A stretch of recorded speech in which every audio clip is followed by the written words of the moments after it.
నా మాట విని, నా మాట నమ్మి, నా మాట చొప్పున ఒకడు అడుగు వేస్తే, ఒక ఆమె అడుగు వేస్తే, ఒక వ్యక్తి అడుగు వేస్తే, ఎట్టి పరిస్థితుల్లో నేను వారిని మునిగిపోనీయను.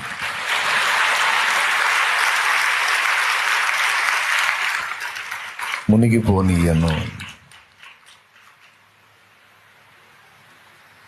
ఏదో శోధనలకు, ఆకర్షణలకు అటు ఇటు చూసి బలహీనపడుతుండొచ్చు.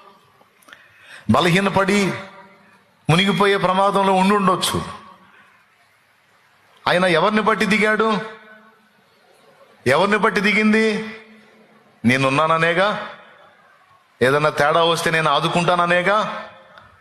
ఏదన్నా పరిస్థితులు తారుమారైతే నేను ఎంటర్ అవుతాననేగా. కాబట్టి నన్ను నమ్మి అడుగు వేసింది, నన్ను నమ్మి అడుగు వేశాడు గనుక నేను చెయ్యి వదలను.